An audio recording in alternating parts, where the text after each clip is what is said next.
Okay, Bismillahirrahmanirrahim. Assalamualaikum warahmatullahi wabarakatuh. Waalaikumsalam warahmatullahi wabarakatuh.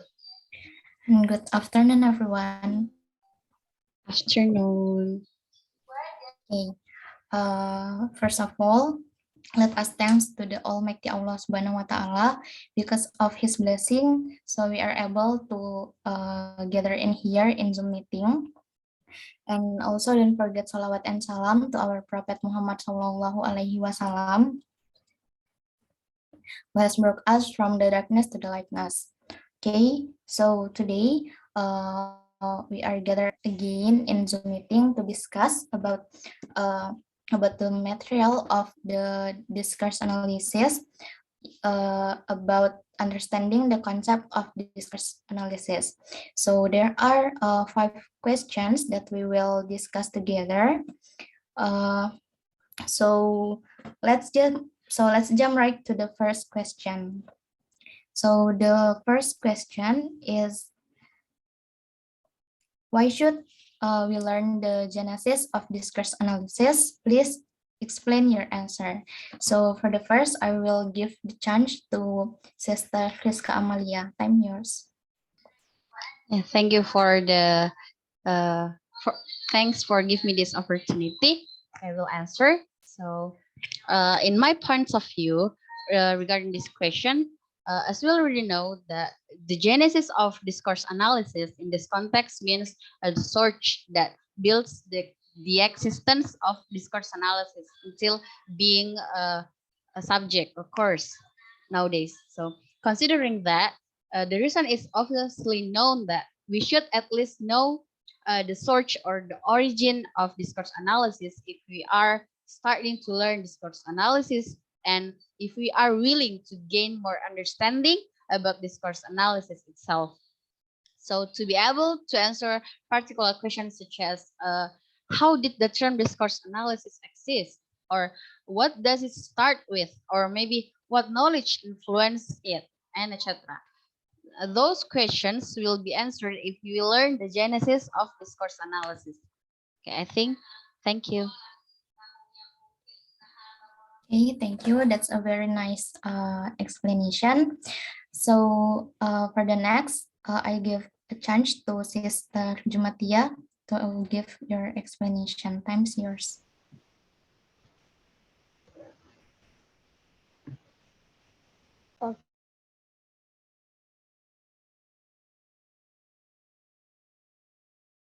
Okay, I will answer the question number one. Why? Because by knowing its origin, we can find out how the story of how history or process so that discourse analysis exists, exists until now, and also we can understand the nature of language to understand the process of learning language and language behavior. And with discourse analysis can build language skills. I think that's all. Thank you. Okay, thank you, Sister Jumatia. So from your answer, guys, I can conclude that for the first question, so why we should study this, why we should learn the genesis of discourse analysis, because we must study the genesis of discourse analysis so that we can understand the concept of discourse analysis more deeply.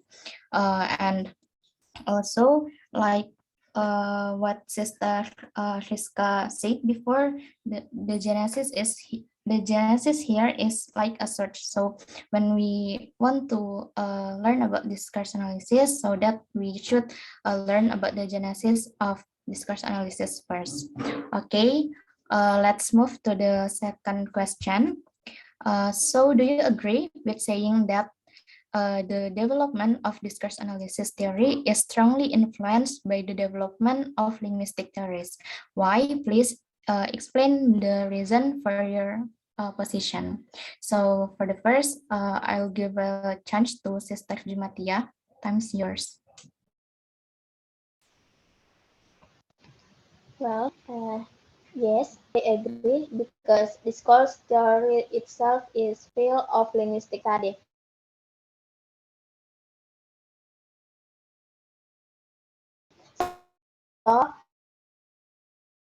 to get the result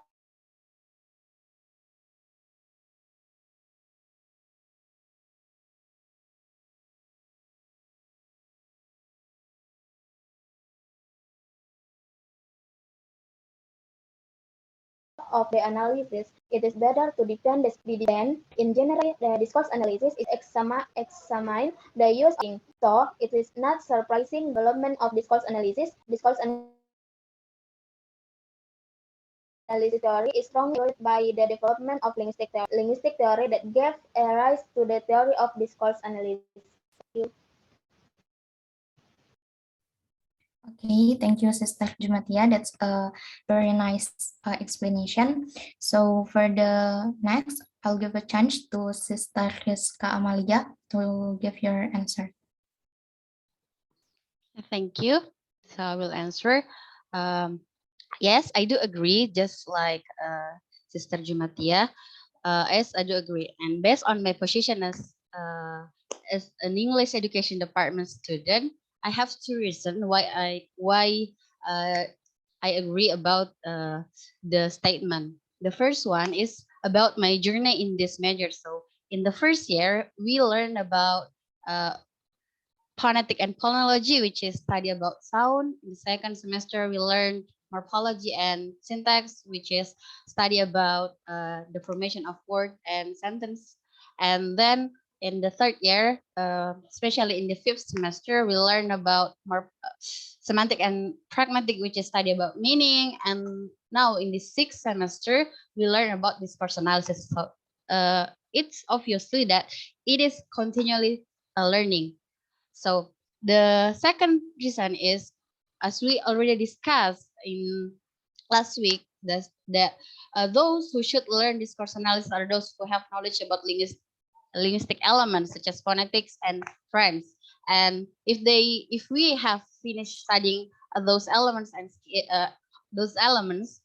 linguistic elements, we are required to learn discourse analysis as the implementation of when using it based on the context. So we can obviously see that the coherence between linguistic and discourse analysis. So uh, just like discourse analysis is basically uh, the kind one of the branch in linguistic. So as a result, it could be implied that linguistic theory has the biggest part in influencing the theory of discourse analysis. I think that's all. Thank you. Okay, thank you, Sister Riska Amalia. Okay, so for the second question, I can conclude that we all do agree for this statement that the development of discourse analysis theory is strongly influenced by the development of linguistic theory. So as we know, discourse analysis is like a study that examines language, but spoken and written in order to see how language is organized, used, or understood. So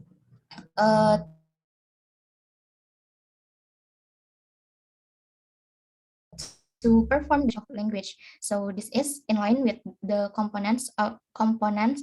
No, so this is in line with the three P's of the development of linguistic theory that we will discuss next. There are traditional grammar theory, structuralism theory, and functionalism theory. Okay, next we move to the third question. What do you know of traditional grammar theory? Please explain your answer. For the first, I'll give a chance to Sister Riska Amalia. Times. Okay, thanks for the chance. Okay, number three, what is traditional grammar theory? So a traditional grammar theory is a study of structure that mostly focus on morphology and syntax, and is barely focused on sound, like phonetics, and phonology or meaning, like the semantic and pragmatic.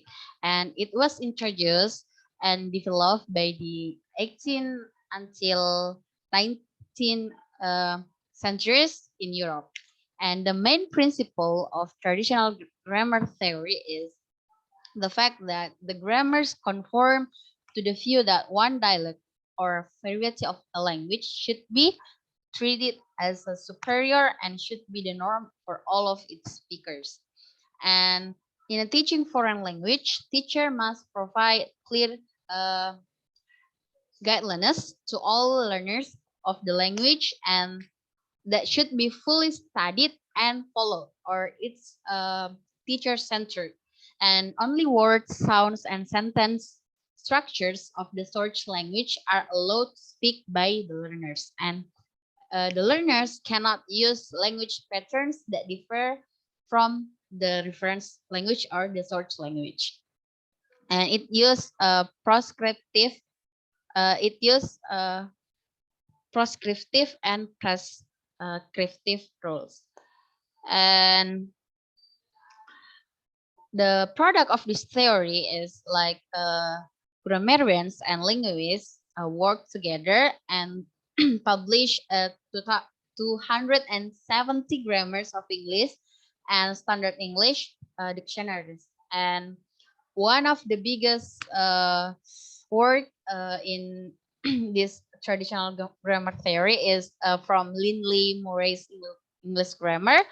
Uh, was published in 1794. Uh, Lindley Murray's grammar rules had a big impact when they were taught intensively in school system in England and the United States for many years. And the main shortcoming of this theory is prescriptive approach are the main shortcoming, and it using this approach to teach a language didn't provide learners with strong language knowledge and skill, since the focus was only on the referred language, and those isolating learners knowledge from non-standard components. And the grammar translation method is a method that which the priority is to master the rules of the language, not to apply them.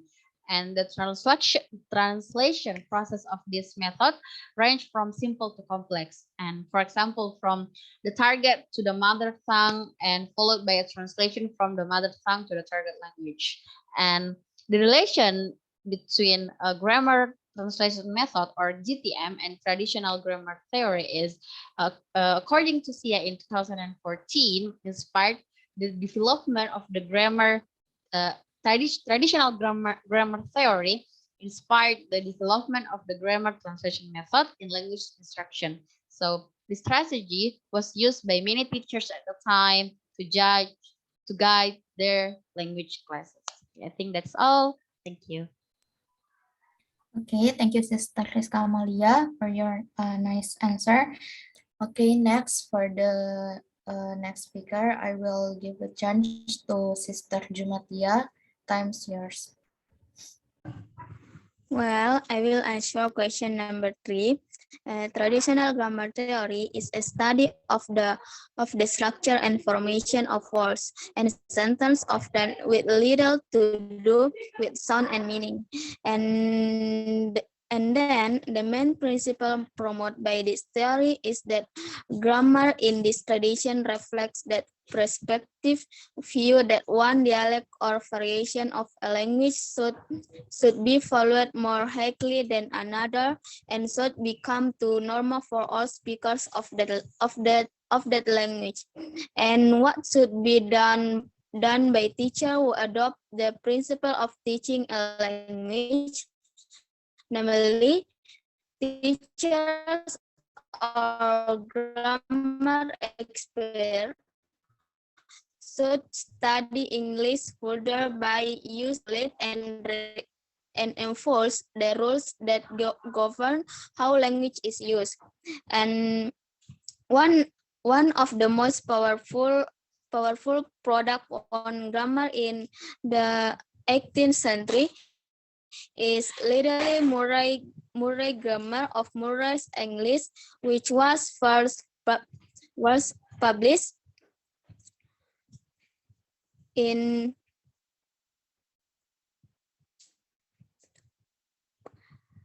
1700 1994. It has been updated in new edition over the years and continues to evolve over time. And the main weakness of this theory is the perspective approach. Many linguists believe that language teaching using this approach is language knowledge and skill because the focus is limited to the reference language claimed to be the standard language, which consequently makes student language knowledge isolated by the standard language components. And the relationship between the grammar translation method and the traditional grammar theory is the traditional grammar theory which inspired the birth of grammatical translation method. So the two are intercorrelate. Thank you. Okay, thank you for your answer. So guys, I can conclude that for the third question, there are 6 points that you have explained regarding the traditional grammar theory. The first is about the definition of traditional grammar theory. So the traditional grammar theory is the study of the structure and formation of words and sentences there are the main principle of this theory. The main principle of this theory is uh, where the prescriptive view that a dialect or variety of language should be valued more highly than others and should become the norm for all speakers of that language. And the third, what the teachers who adopt the principle do in the teaching language. So the teacher in this theory, the teacher will make certain language rules as absolute reference that must be studied and fully followed by all language learning. And for the fourth, uh, what is the main shortcoming of this theory? The main shortcoming of this theory is the prescriptive approach because this approach is not believed to be strong enough to develop learners' knowledge and language skills. And the last is what are grammar translation method? So grammar translation method is a language teaching method which is done by translating a foreign language into the mother tongue. Okay, so we move to the third question. What do you know of structuralism theory? Please explain your answer. So for the first, I'll give a chance to Sister Jumatia. Time's yours. Well, thank you. I will answer the question number 4. And so structuralism theory is examining language as a statistic system of interconnected units. And then the author argues that language is formed by signs which eventually produce or speech. And the following are the principles of the theory of structuralism. The first, structuralism places spoken language first and written and then approach. And the third, structuralism refers learners to learn language skill as a universal system. And then the informant method is a method that use native speakers of the language referred to as informants who function as source of phrases, vocabulary, and which provide sentence to be limited. And the next, the characteristic of the informant method. Namely, a language is what native speakers say, not what someone thinks they should say. And the next, drilling is the main activity in the classroom, and learning a foreign language requires the habit of using a language that begins with imitating. And teachers should direct their students to, to practice the same sentence over and over again to get familiar with the sentence. And the teacher's language is a model to be limited by student. And the last, communication skills will be occur after going through a long, tedious, and repetitive process and hard training. And the main drawback of this method is that it uh, does not place much emphasis on cultural teaching in language teaching. And with the application of this method, students are expected to be able to speak a foreign language according to the correct language structure, and they must speak using the correct language pattern. Therefore, in addition to teaching the correct sentence structure, teachers are also required to prevent students from making mistakes when speaking. So, whenever an error is found, the teacher must immediately correct it. This is done to avoid facilitation of errors due to letting students get used to making mistakes. I think that's all. Thank you. Okay, thank you for your answer, Sister Jumatia. For the next, I'll give a chance to Sister Riska Amalia. Time's yours. Thanks for the opportunity. Okay, number four, just like Sister Jumatia said, that the structuralism theory is a theory developed by Swiss linguist, namely de Saussure.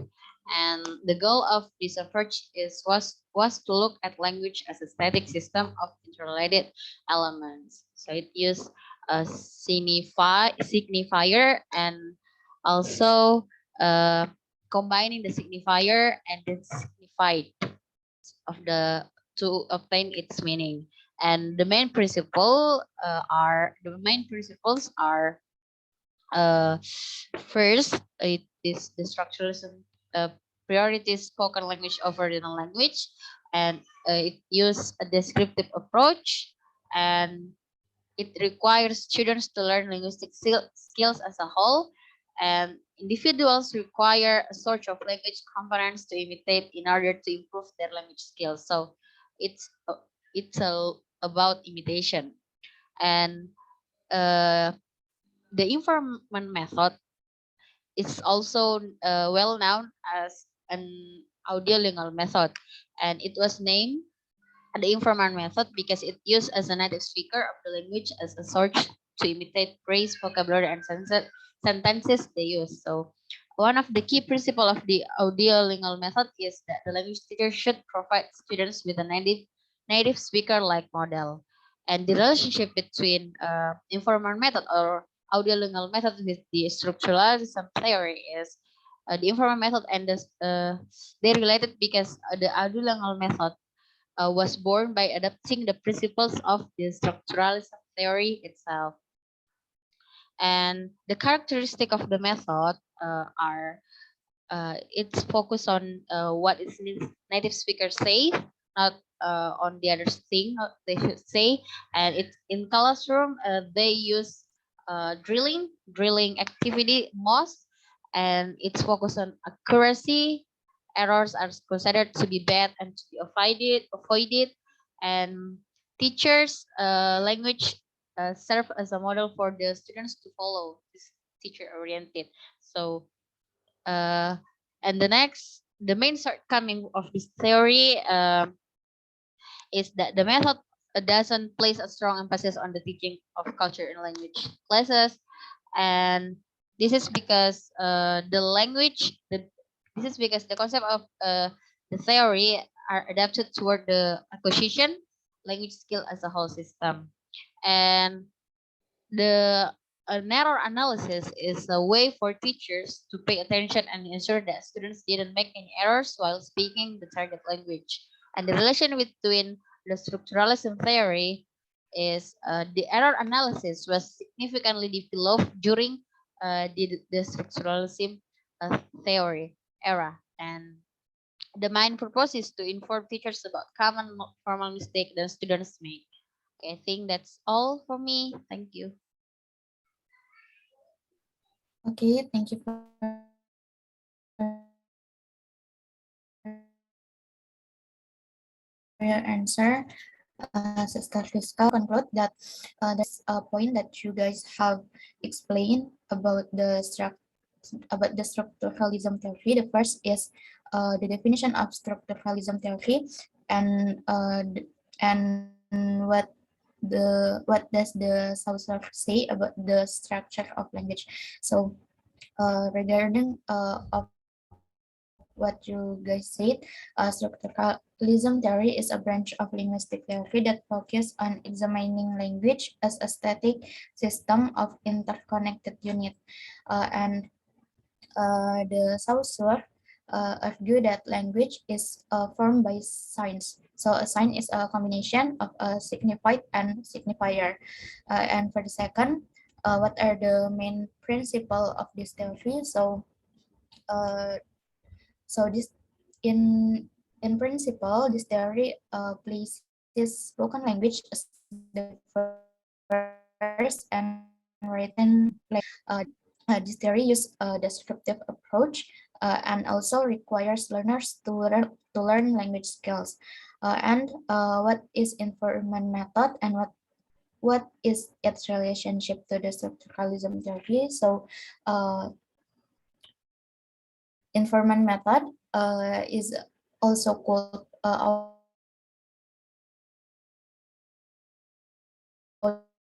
audiolingual speaker of the language as informants to provide phrase, vocabulary, and sentences to imitate. And what is the main shortcoming of this theory? So the shortcoming of this theory is where this method or theory is still has drawbacks because it doesn't emphasize the teaching of culture in it too much. And the last is what is error analysis. So error analysis is a study conducted by a teacher to find out the forms of error to find out the forms of errors made by learners in learning the language. Okay, so uh, for the last question, what do you know of structuralism theory? Please explain your answer. For the first, I'll give a chance to Sister Riska Amalia. Time's yours. Okay, first I will make it clear. I think Sister Julia means functionalism theory. Oh So yeah, I'm uh, sorry. yeah, it's okay. So functionalism theory is refers to an approach to language study that focuses on the functions performed by language use. And language is seen as a communication system that combines form and function, a knowledge that learners must acquire. So uh, Chomsky said that language learning is the result of abstract rules derived from the human mind and perception through language. So there's a system, abstract system in humans' mind to produce language based on Chomsky statement.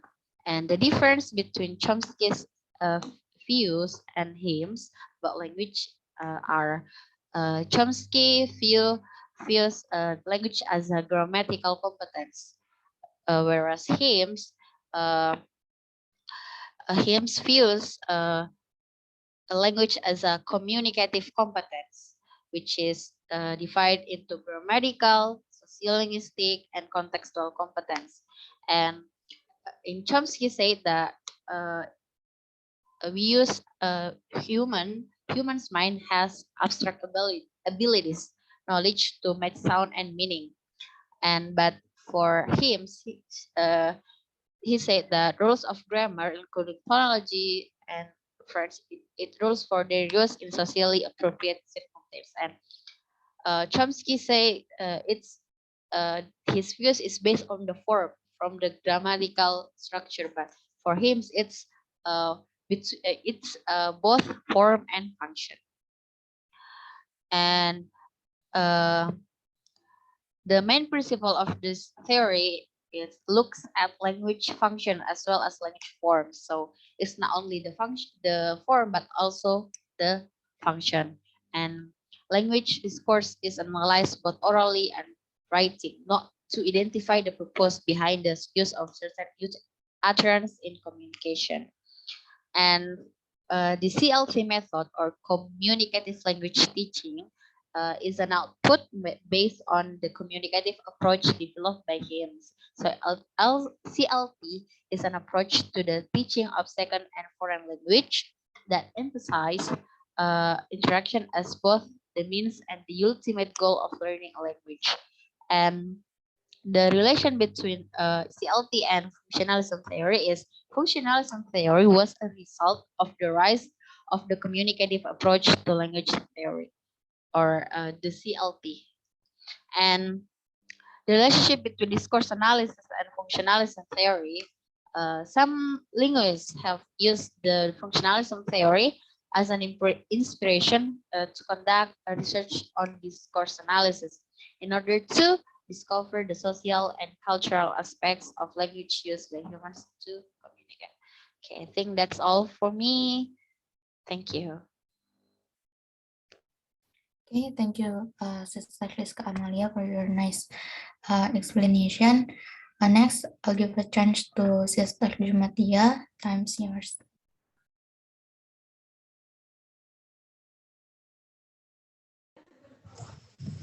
Okay, well, I will answer the question number 5. And the theory of functionalism is known as an approach to the study of language which studies the function performed by the use of language. And then Chomsky rejects all kinds of structuralism theory of language learning, which claim language as a habitual structure that is taught by presenting stimulus and response, reinforcement and association. And then the difference between Chomsky and Himes' view is Chomsky's view of language is that speakers use abstract abilities or knowledge to make sound and meanings that enable them to use and understand a language. And however, linguistic theory by arguing that Chomsky's view was sterile. He stated that linguistic theory needs to be seen as part of more general theory that combines communication and culture. Here, Himes feels that there is a language role neglected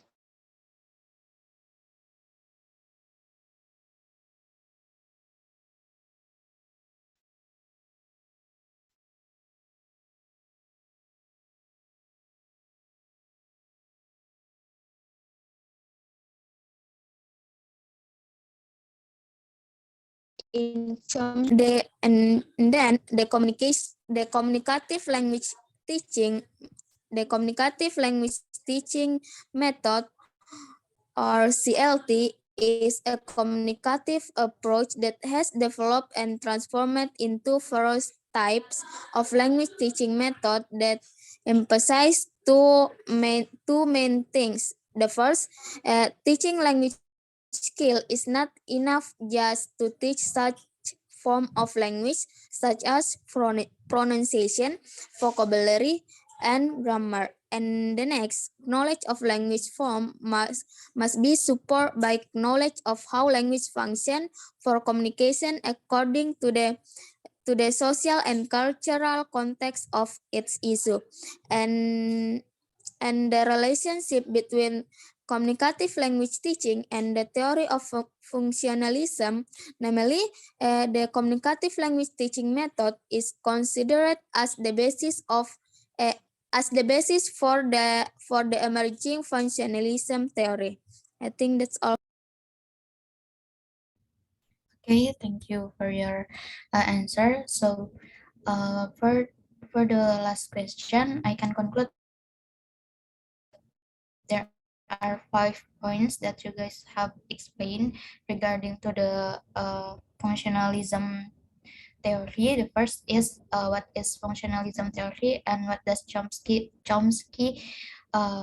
say about language. So functionalism theory is a study approach that views language as a communication system consisting of components of form and function. And according to Chomsky, language is not learned by imitation and repetition, but result from the learner's underlying competencies. And what are the differences between Chomsky view and Himes about language? So the difference between their view the difference between them is that Chomsky only covers grammatical competence, while Himes covers sociolinguistic and contextual competence. And what is the main principle of this theory? So, uh, this theory or functionalism theory view language as a communication system consisting of components of form and function that must be studied by the learner as a unit of knowledge. This principle also encouraged many researchers to examine aspect of language function and what is the LT method and the relationship to functionalism theory. So CLT or communicative language teaching method emphasize that in teaching language skills, it is not enough to just to teach about the relationship between discourse analysis and functionalism theory.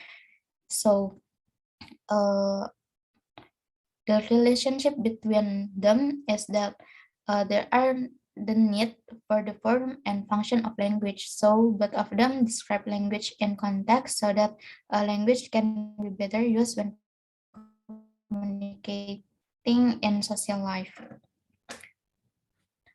Okay, guys, I think that's all our discussion about section 2 part 1. I hope our discussion can give us understanding about the concept of discourse analysis. Thank you for your participation. Wassalamualaikum warahmatullahi wabarakatuh. Waalaikumsalam warahmatullahi wabarakatuh. Thank you.